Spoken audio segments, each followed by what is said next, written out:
at what is happening now on the ground and in the region. We speak to independent journalist Djaffar Al Katanty, who joins us from Goma in the DRC. Jaffa, very good evening to you, and thank you so much for speaking to us. Thank you. Same to you too. So, does the entry of DRC soldiers and the Wazalendo into Uvira indicate that M23 has fully withdrawn from the county?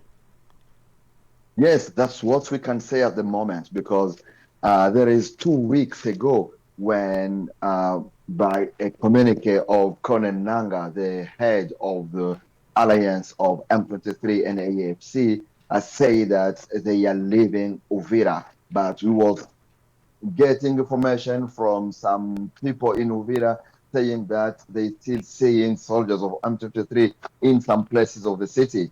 But on Saturday, there was another communique indicated that the last M23 soldiers was leaving Uvira, and we saw it like yesterday and today.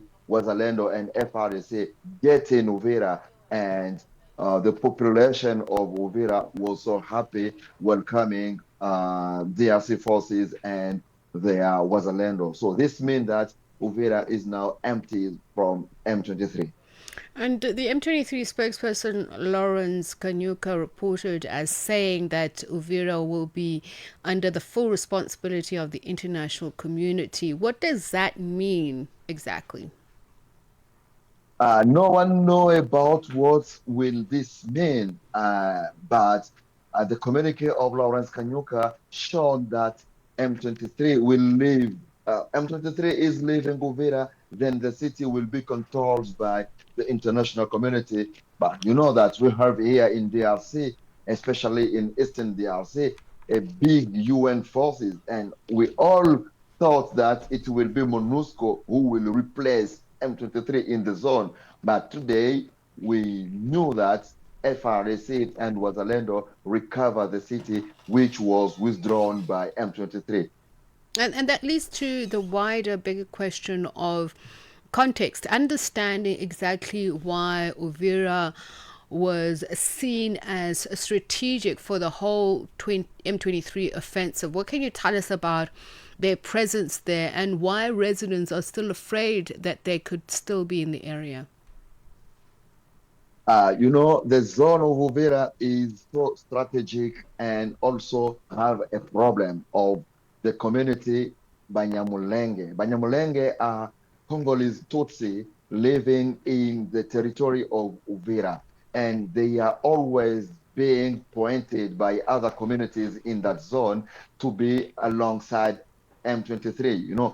Banyamulenge has their own militia called Twirwaneho, which is now fighting alongside M23. So for M23, it was a good deal to take Uvira so that they protect Wanyamulenge, and also they cut the link between FRDC and Burundian forces. Uvira is the biggest border between DRC and Burundi. So all the reinforcement of Burundian forces was passing by Uvira, and also the DRC armed forces was using the Bujumbura airport to reinforce troops in Uvira. So taking Uvira by M23 was a good deal to M23. And also for the government of DRC, Uvira was important that getting it back is a big thing because they will still using the Burundian airport, and also the reinforcement will be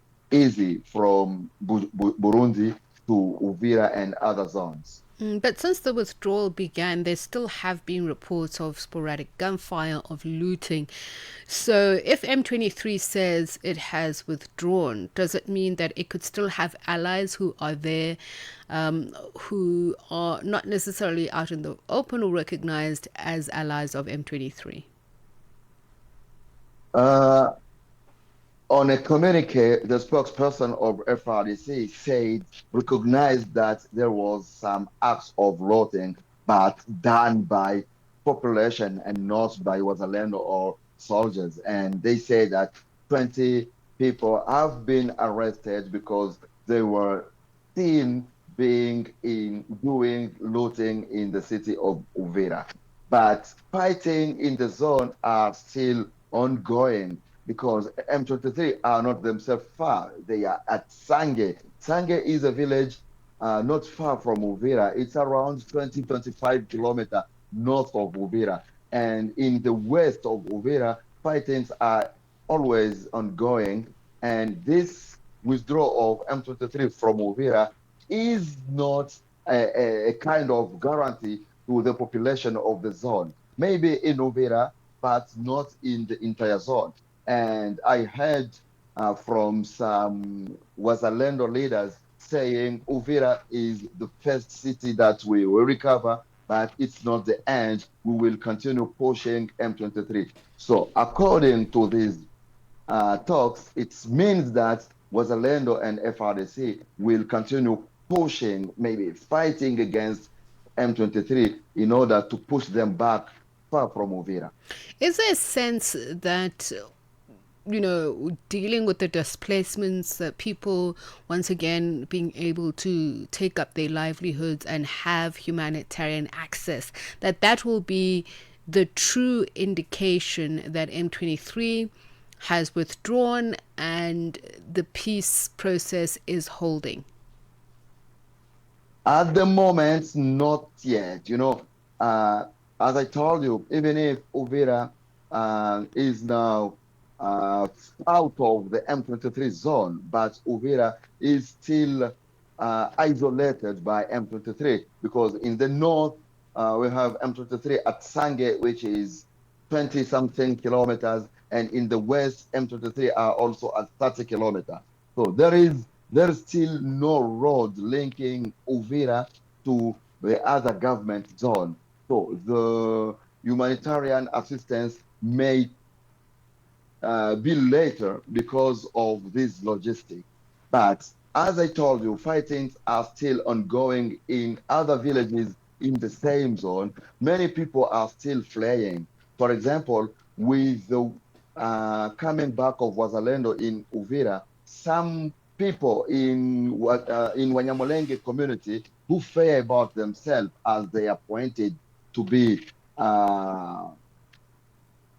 with M23 had to leave the city of Uvira and to follow M23 in Sange, where I know that they will be as IDPs because they left their villages, their city to another city where there will be IDPs without any humanitarian assistance. So the problem is still complex, and I don't think there will be an arrangement today or tomorrow because I saw it in Goma here where I am when the city was isolated from the north and west of the city, and no NGO was really free to operate and to support the IDPs as it's called. And this is what it will happen in Uvira too, because Uvira is like isolated.